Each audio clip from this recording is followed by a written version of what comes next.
G'day viewers, welcome to another weekend edition of TFU, where I bring you a bunch of stories from around the world that proves, in case you had any doubt, the world really is totally fucked up. I'm going to start in Africa. Not talking about Ebola. A lot of people talking about the Ebola outbreak in Africa. And yes, that's scary and that can kill a lot of people. But how about something that could wipe out 3.5 million people almost instantly? That's what's happening with the Kariba Dam, which spans the border of Zambia and Zimbabwe. It's a massive hydroelectricity facility that both countries use. It's the largest man-made lake in Africa behind this dam, and the dam has been identified as having serious structural problems that they really have to get to. Because if the dam breaks, it would flood an area, as I said, has 3.5 million people, including Zambia's capital, Lusaka, which kind of seems like bad planning, but who thought it would happen, right? Now it looks like it happened, but you have all these government people saying, don't worry, it's under control, it's just been identified as something could go wrong. It's not going wrong now, not this second, so why worry? Oh, possibly because the dam is actually at the end of the Rift Valley, which is an area of major seismic activity. So if I was the people in Zambia, particularly by the sounds of it, they seem like they're going to cop the worst of it, I would get these politicians who are saying it's all under control. Build them houses right in front of the fucking dam and see how long they leave it without being fixed. That's all I'm saying. That's how you know when a politician is really committed to a cause. So, free advice, people of Zambia, get your politicians, stick them right in front of there, and I think you might be surprised how soon that dam is fixed.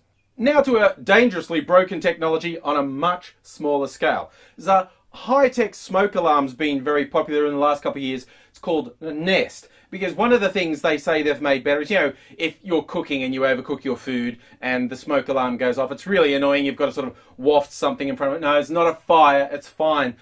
With the Nest, they built in a feature that was much easier. If it was a false alarm, you could actually just wave your hand in front of it and it would know to switch off. False alarm. Now the people at Nest appear to have discovered, they say, there are cases where it could be switched off when you need it most.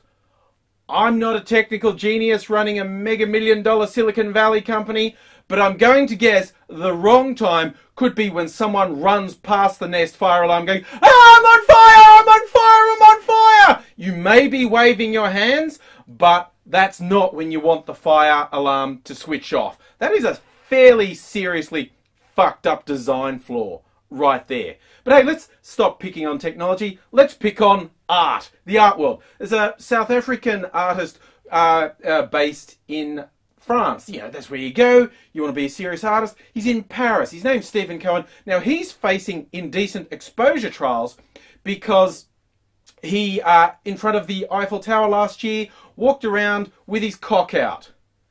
Cock, get it, rooster in French is cock. He was leading a rooster around in front of the Eiffel Tower. The intellectuals, the French speakers, they're loving that joke there. Yes, he had his cock out at the Eiffel Tower. It was on a leash attached to his cock, his actual penis. So, yes, there's a man who's into puns, apparently, and he is going to court to say, no, that's not obscene, it's art. You can't take my art away from me. And I, for one, say, go for it, buddy. I mean, you know, what is the world coming to if you can't walk around one of the world's biggest tourist attractions without having your cock out attached to a cock? Alright, I'll stop being a tease. I really have read about what that one weird beauty trick is that this 67-year-old grandma has discovered. For real, this is actual for real being reported. A 60-year-old grandma, she describes herself as a bit of a guidance person. She helps couples. She's a tantric counsellor, and she learned this on her trip to India. The miracle for younger skin is a semen face mask. You see, that's why plastic surgeons hate her. Not because she's taking their business away, but because she's a freak. Oh, come on. She's not a freak.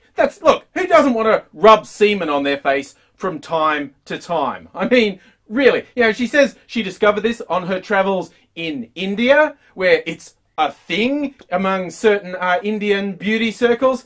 I think she's confused and she actually means Japan.